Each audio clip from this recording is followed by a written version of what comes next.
For 20 months he had protected strangers in a foreign land, while dreaming of the day he'd return to protect his own family. But when Sergeant Davis finally made it home and saw his 7-year-old daughter on the street corner, she wasn't the happy child running into his arms that he'd imagined. She was skin and bones, approaching strangers with desperate eyes, begging for the basic necessity he thought she'd never have to worry about. Staff Sergeant Michael Davis had survived 20 months of hell, leading men through impossible missions. A decorated combat veteran with 2 Purple Hearts, he was the kind of soldier others looked up to. But every dangerous patrol had been bearable because of one truth. He was doing it for his 7-year-old daughter Emma, whose photo he carried through 3 countries and countless firefights. The small figure huddled near the downtown intersection was almost unrecognizable as the bright-eyed child he'd left behind. Her once healthy face had become gaunt and hollow, with cheekbones protruding sharply through paper-thin pale skin.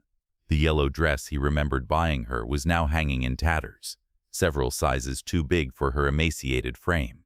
But it wasn't just her physical appearance that stopped his heart. It was what she was doing. His 7-year-old daughter was approaching complete strangers with trembling hands outstretched, her voice barely a whisper as she asked for spare change or anything to eat. She moved with the practiced desperation of someone far older than her years, her eyes darting nervously from person to person, flinching whenever someone moved too quickly. This wasn't a child playing make-believe.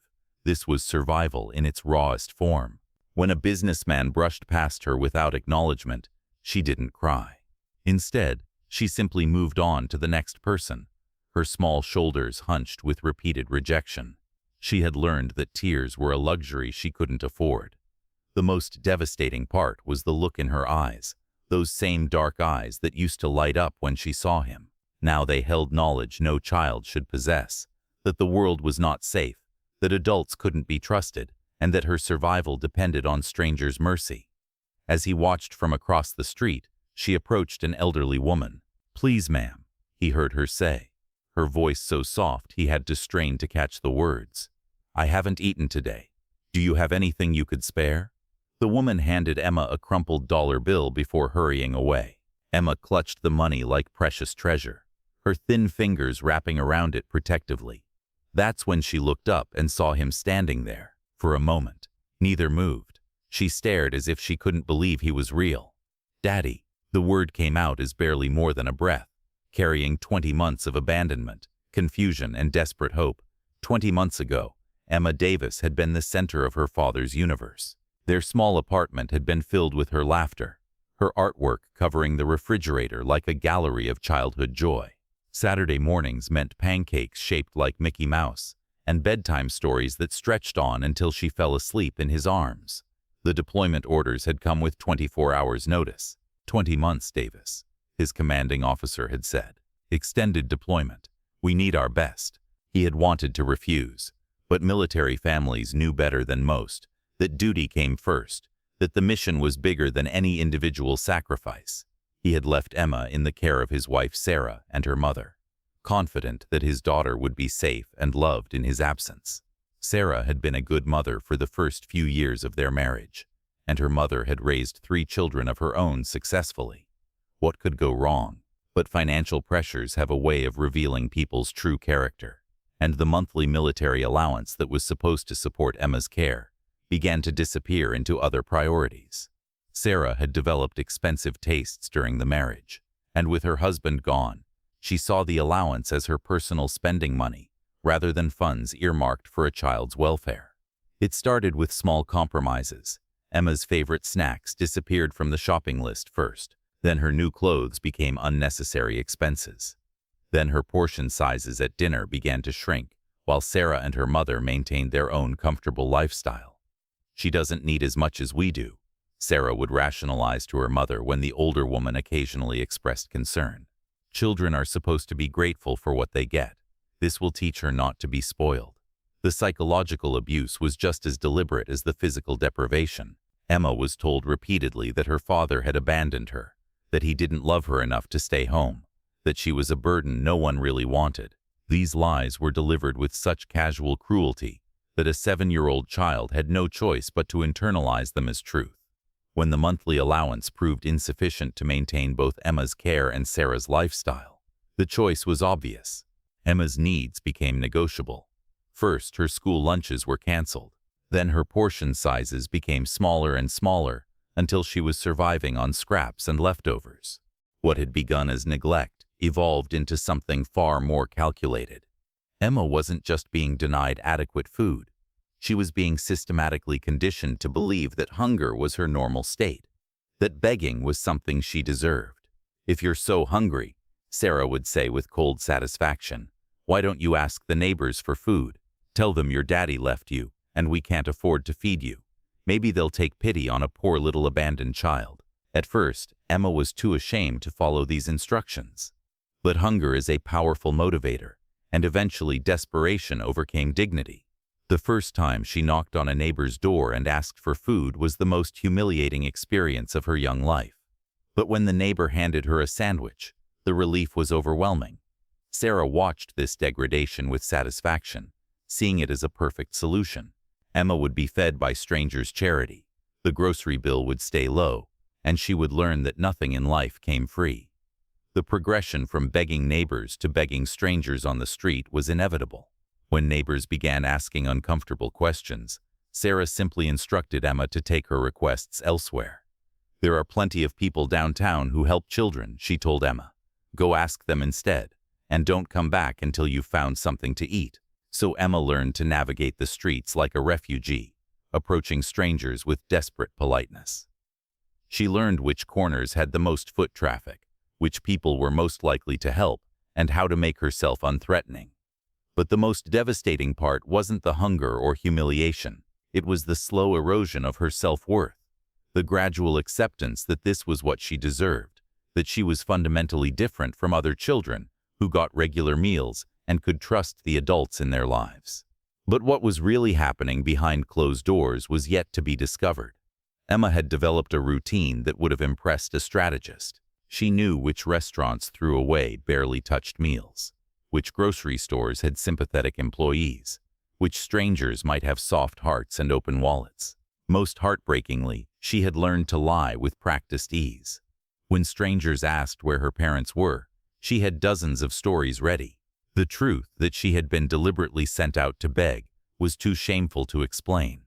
The downtown area where Emma had become a regular fixture was busy enough that one small child could easily blend into the background noise of urban life. Most people who saw her assumed she was with someone nearby, or that she was just a local kid playing outside while her parents ran errands. But some people began to notice patterns.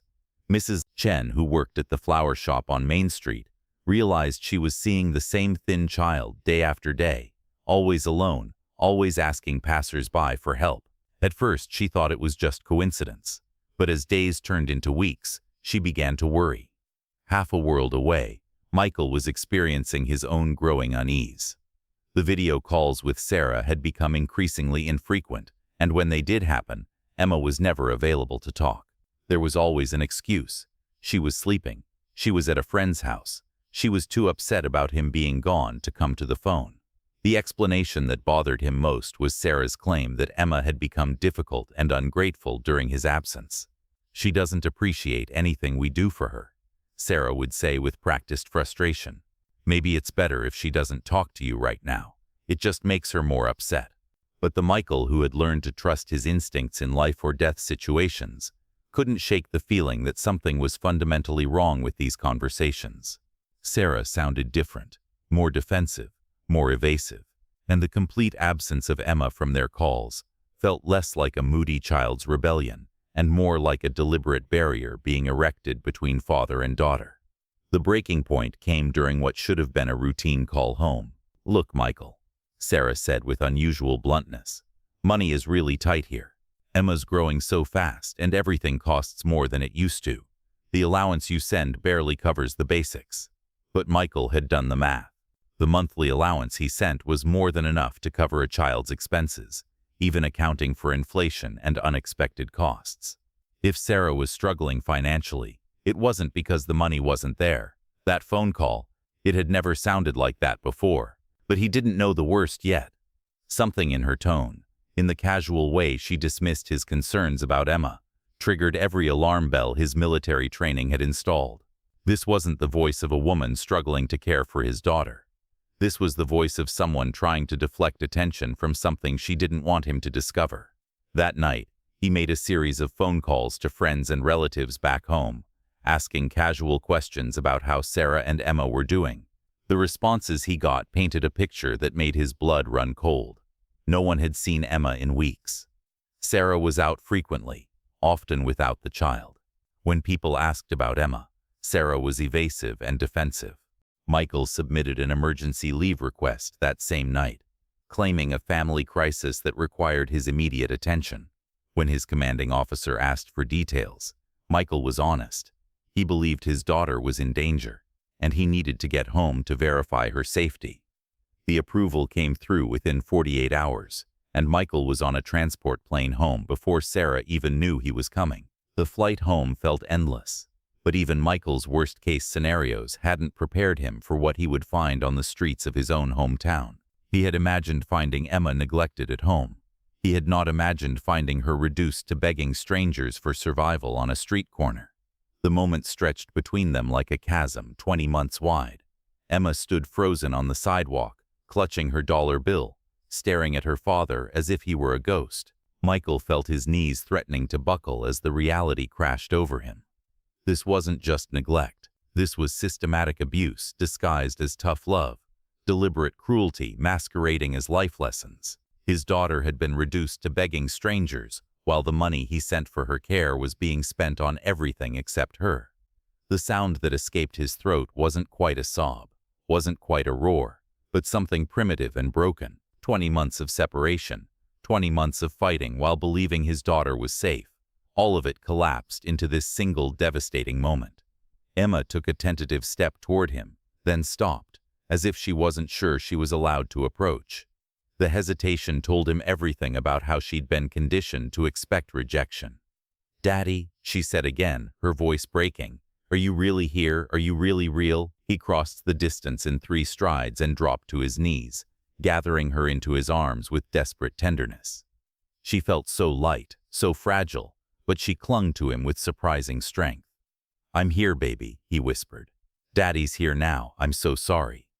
They held each other on that busy street corner while people walked around them. But Emma was trembling, not just from emotion, but from hunger-induced weakness. "When did you eat last?" he asked gently.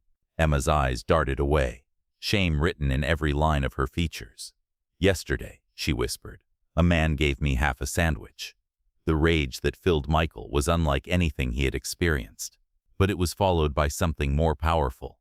The absolute determination that this would never happen to her again. "Come on, sweetheart," he said, standing and taking her hand. "Let's get you some food." The transformation in Emma was immediate and heartbreaking. At the mention of food, her entire demeanor changed. The cautious demeanor of a street beggar disappeared, replaced by the desperate eagerness of a starving child. "Really?" she asked, looking up with eyes that held so much hope it made his chest ache. "Can we really go eat somewhere?" "We can go anywhere you want," he promised. "What sounds good?" Emma considered this with the seriousness of someone who understood such opportunities were rare. Could we go to that place with the chicken?" she asked hesitantly, pointing across the street. "I smell it sometimes when I'm out here, and it always makes my stomach hurt because it smells so good." Michael had to close his eyes for a moment. The idea that his daughter had been standing on corners, smelling food she couldn't afford while begging for spare change, was almost too much to bear. "Of course we can," he said. "We can get as much chicken as you want." The meal that followed was both wonderful and terrible.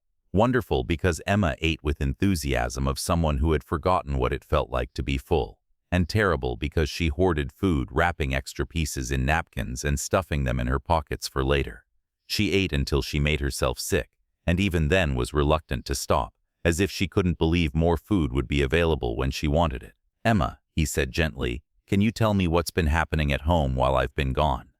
The change was immediate. The relaxed, happy child disappeared, replaced by wary, guarded survival mode.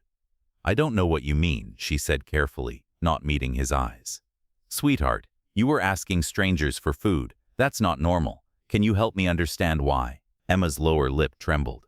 and he could see her struggling between wanting to tell the truth and fear of what might happen if she did.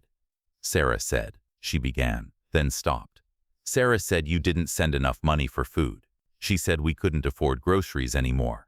She said if I was hungry, I needed to figure out how to feed myself. Not mom or mommy, Sarah. The woman who had raised Emma since she was 3 had become so emotionally distant that the child no longer considered her a parental figure. What else did Sarah tell you? He asked gently. She said you didn't want me anymore, Emma whispered. She said that's why you stayed away so long. She said maybe if I learned not to be such a burden, you might want to come back someday. Over the next several hours, as Michael gained Emma's trust and encouraged her to share her experiences, the full scope of what had happened became horrifyingly clear. This hadn't been Sarah struggling with financial hardship. This had been deliberate, systematic abuse disguised as discipline. The money Michael sent every month, more than enough to provide comfortable living, had been redirected to Sarah's personal expenses, while Emma was told her father didn't care enough to provide properly. She said I needed to learn that nothing was free, Emma explained, her voice steady now. She said other kids had parents who spoiled them, but I needed to understand how hard life really was. The psychological component was just as calculated as the physical deprivation. Emma had been systematically isolated from any support system that might have questioned what was happening. She wasn't allowed friends over, wasn't permitted school activities, and was coached on what to say if anyone asked about her home life. If people ask why you're so thin, Sarah had instructed, tell them you're naturally skinny like your father. If they ask why you don't have lunch money, tell them we're saving for something special. The lies had been so comprehensive that Emma had begun to believe them herself. She genuinely thought her situation was normal, that other children were somehow more deserving than she was. But perhaps most devastating was what Emma whispered as he tucked her into a hotel bed that night. Daddy, I tried to be good while you were gone. I tried not to ask for too much, but I was so hungry sometimes that I thought about eating things I shouldn't eat, like the food in the trash. I thought if I could just stop being hungry, maybe Sarah would love me again. The words that his daughter whispered revealed the full extent of the psychological damage. Emma had been conditioned to believe that love was something earned through suffering, that basic necessities were privileges that could be withdrawn if she failed to meet impossible standards. I know I was expensive, she continued. Sarah told me every day how much I cost and how much trouble I caused. I tried to cost less money. I tried to eat less food and ask for less things, but it was never enough. The investigation revealed financial records that painted a clear picture of deliberate neglect funded by fraud. The monthly allowance had been spent on clothes, jewelry, spa treatments, while Emma's needs were ignored entirely. Bank statements showed purchases at expensive restaurants on days Emma was documented begging for food. The most damning evidence came from Emma herself, who had learned to track the patterns with precision. The legal battle that followed was swift but thorough. Michael's military training had taught him the importance of documentation, and he approached the case against Sarah with the same methodical precision he would have applied to a combat mission. Photographs of Emma's condition, medical records documenting malnutrition and other signs of neglect, financial records showing the misappropriation of funds, and witness statements from people who had seen Emma begging on the streets all combined to create an overwhelming case against Sarah and her mother. The defense team tried to paint Sarah as an overwhelmed single mother who had made mistakes under pressure. But the evidence of deliberate cruelty was too extensive to explain away as simple negligence. The prosecution presented a timeline that showed systematic abuse escalating over months, with Emma's condition deteriorating in direct proportion to Sarah's increasing spending on luxury items. Emma's own testimony, delivered in a voice barely above a whisper, but with devastating clarity, painted a picture of calculated psychological abuse that left the courtroom in stunned silence. She described being told repeatedly that her father had abandoned her, that she was a financial burden, that her hunger was punishment for being ungrateful. She would buy herself new clothes and then tell me I couldn't have new shoes because Daddy didn't send enough money, Emma told the court. But I saw the envelope with the money. I saw how much was in it. I could count enough to know it was more than we needed for food. The financial expert who testified estimated that Emma had been surviving on less than $2 per day while Michael was sending over $1,000 per month for her care, money that had instead been used to fund Sarah's lifestyle, while Emma was reduced to begging strangers for survival. The case drew national attention, particularly within military communities, where the vulnerability of deployed service members' families was a constant concern. Advocacy groups used Emma's story as an example of why oversight and regular welfare checks were essential for military children whose parents were overseas. Local businesses in the downtown area where Emma had been begging came forward with their own observations, painting a picture of a community that had seen signs of abuse but hadn't known how to respond appropriately. Many expressed guilt for simply giving Emma money, rather than investigating why a child was on the streets alone asking for help. The case sparked conversations about mandatory reporting, community responsibility, and the systems in place to protect vulnerable children. New protocols were established for military families, including regular welfare checks and direct oversight of how family allowances were being used. Sarah was convicted on multiple counts of child abuse, neglect, and fraud, receiving a sentence of 12 years in prison, with mandatory restitution to cover the costs of Emma's medical and psychological treatment. Her mother, who had enabled the abuse through willful blindness, received a suspended sentence and was ordered to perform community service with organizations dedicated to child welfare. But for Michael, the real victory wasn't measured in years of imprisonment or dollars of restitution. The real victory was much simpler and more profound. It was hearing Emma laugh with genuine joy for the first time since his return. It was watching her eat a meal without hoarding food for later. It was seeing her sleep peacefully through the night without the hypervigilance of someone who had learned that safety was always temporary. The healing process was long and complex, involving therapy, medical treatment, and the patient rebuilding of trust between father and daughter.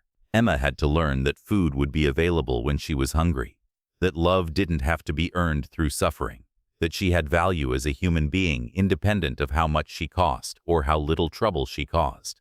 Recovery was measured in small victories. The first time Emma asked for a second helping of dinner without fear that she would be refused. The first time she bought a toy without asking permission 3 times. The first time she made a friend at her new school without worrying that having relationships would somehow be held against her. Michael learned to be patient with the setbacks, the nightmares, the moments when Emma would revert to survival behaviors that had kept her alive during the worst period of her life. Professional counselors helped both of them understand that healing from systematic abuse was a process, not an event. Today, Emma is thriving in ways that once seemed impossible. She's an honor roll student who loves to read, a soccer player who brings the same determination to the field that once helped her survive on the streets, and most importantly, a child who has learned to trust that the adults in her life will take care of her needs. This story is about more than one father and one daughter. It's about the responsibility we all share to look out for vulnerable children, to ask questions when something seems wrong, and to never assume that someone else will handle a situation that demands our attention. It's about the reality that abuse often hides behind carefully constructed facades, that the children who need help most are often the ones who have been taught to hide their suffering most effectively. It's about the importance of trusting our instincts when something feels wrong, even when we can't immediately prove what that something is. Most importantly, it's about the power of love to heal even the deepest wounds, and the truth that it's never too late to fight for the children who depend on us for protection. Michael's greatest victory wasn't won on a foreign battlefield. It was won on the streets of his own hometown, where he learned that sometimes coming home means starting a whole new kind of war. The sight of a child begging on the streets should never be normal, should never be something we walk past without question, because that child might be someone's Emma, and that someone might be halfway around the world, trusting that the people they've left behind are worthy of that trust. Sometimes the greatest act of service isn't fighting for strangers in foreign lands, it's fighting for the innocent in our own communities, ensuring that no child has to choose between dignity and survival, and proving that love, when it's backed by action, really can conquer all. Some battles aren't fought with weapons or on foreign soil.